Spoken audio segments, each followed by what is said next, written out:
the RED Komodo, the Canon R5C, and the Sony FX3. Three really different cameras, so let's go ahead and see what happens when you sit down and put them head to head.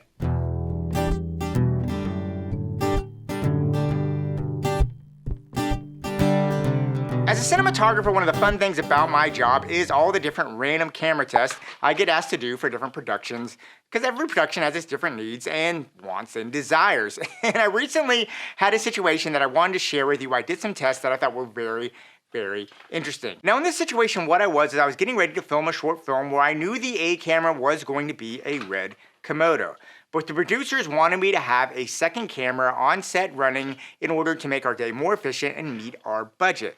Now they did give me one big caveat for this second camera. One, I could record RED RAW on the RED Komodo, but they wanted a second camera and they didn't want to worry about RAW files on the second camera. So what I need to do is find a B camera that could record a really good format that can match pretty easy with the RED Komodo. Now needless to say, this was not a huge budget production, so they needed a camera that can match pretty well right out of camera that would not require a huge amount of color grading going on. Now, as it so happens to be, I own a Canon R5C and I have access to a Sony FX3. And it was decided that one of these two cameras would serve as the B camera for the RED Komodo.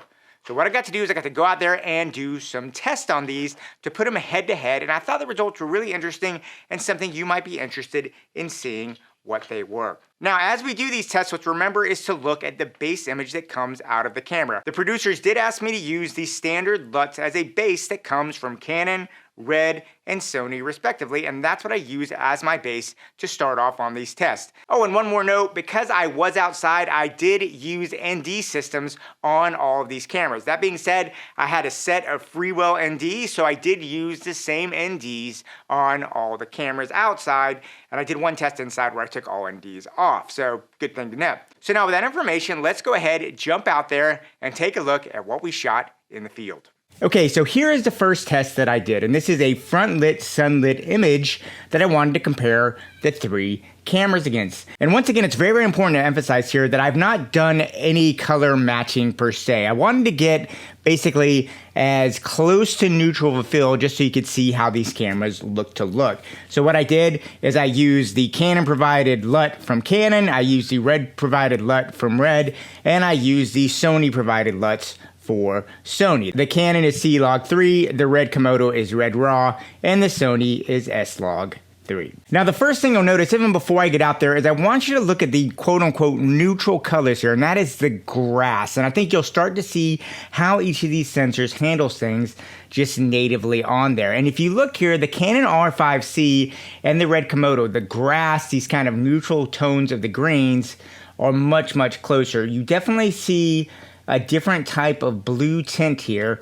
in the Sony sensor. And now I'm going to jump here and play these things side by side so you can see how they all play out in a side by side comparison. And honestly, if you look at, I'll pause it right here, if you look at it, the skin tones actually are not that far off from each other. I feel like this is very easily matched. And this makes sense. I think any camera is going to prioritize the warmer, redder skin tones over blues and greens because we shoot people most of the time. And as you can see here, the skin tones are not all that far off. You really see the difference here. And I think looking at them in this side-by-side comparison is a really good thing to kind of see how they play out and how they do it. All three of the images actually look good. The dynamic range is really nice. Now, it's obvious that I have a little bit more dynamic range up here in the RED Komodo, but like I said, I'm shooting this raw. I do get a little bit of highlight loss here in the FX3, but once again, I do think that's something that could be corrected if I really wanted to go there and match it. Now, the next thing I want to do, because we had to edit these together, is I wanted to see how these edited together. So here's the RED Komodo intercut with the Sony FX3 just out of the box. And you can really see, while the skin tones aren't that far off, the greens are a bit of a distracting jump between the two of them as it comes back and forth. I really feel there needs to be a lot of work done to match that FX3 to the RED Komodo. Now I'm going to come back here and do the same thing with the Canon R5C. And you can see here you do get some shifts here. I mean, the RED Komodo does have that bit of a green tint that's kind of a telltale sign of the red sensor. But I feel right out of the box, the Canon R5C matches better with the RED Komodo. I feel like I have to do less work here to get these scenes to match. It's very, very interesting to see how these things play out. Now, the next shot I wanted to do was a backlit shot, which is actually way more realistic as how I'd shoot outside. And as you can see here, it's really interesting to see the difference between these cameras with just the base LUTs applied to them. The first thing is, once again, you're going to see in the background, the greens, those kind of neutral colors, and the skin tones, that the RED Komodo and the Canon R5C really match up really well. Now, I am getting a slight bit of sun flare in my Canon R5C, so that's lowering the contrast a little bit. But you can really see how those colors match up. The skin tones match up really well in this natural 5600 Kelvin temperature. In the Sony FX3, I don't think the skin tones are anything off crazy, but you can see the difference there in those greens behind them. And I'm going to go ahead and play it here just so you can see them play side by side and get a feel for each of them.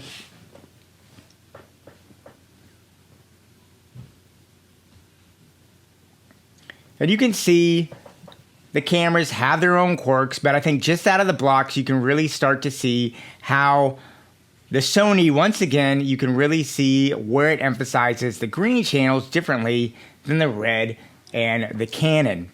And then once again, just so you can see how they would intercut if you were interested in intercutting these cameras, you can see the FX3, I feel just a little more punchy.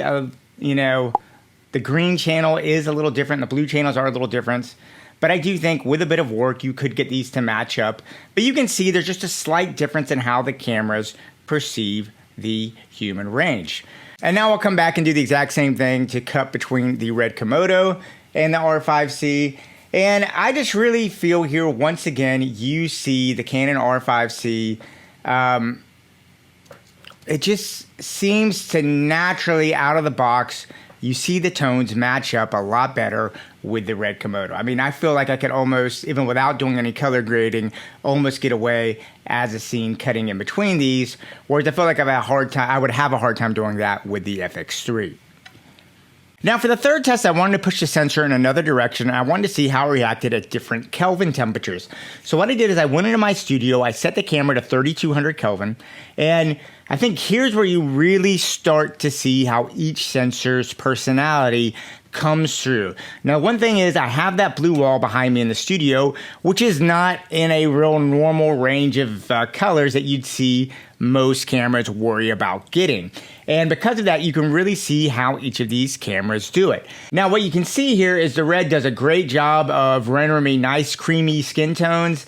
And if you look here, the gradient is very smooth. The color is very natural. This is pretty close to how it looks in my studio. There may be a slight bit of green tint that comes from the classic RED thing, but that's kind of what it looks like off the bat.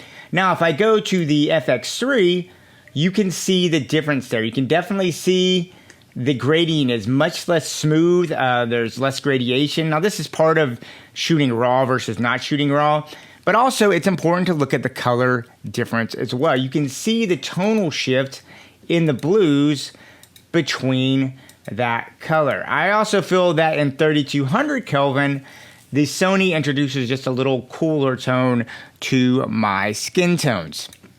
Now, if I do the exact same thing here with the Canon R5C, you can see the skin tones for the Canon R5C, I feel, match very well. But once again, you do have a little less definition here in the gradient, and there is more of a different color grade there in the blue. You can definitely see how the blues are handled differently in the Canon R5C. And now when I come and look at these things side by side, you really get a good comparison here of how each of the cameras does approach its color science. You know, once again, I think looking at the Canon R5C and the RED Komodo, I feel like the skin tones do match up very, very closely. And I feel like the FX3 just has a little more of a, it looks like a little of a slightly bluer tint in the skin tones.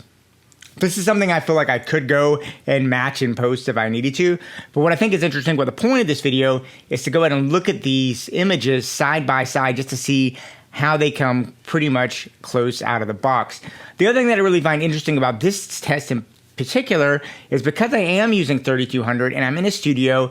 There are no ND filters. This is just the lenses and the camera. So you really get to see what the sensor is doing straight up with the skin tones on this 3200 Kelvin temperature, which is really, really interesting to see. I think all three images look great, and I think all three images are easily workable with, but it's good to know what the characteristics of these sensors are if you're thinking about using them together on a production.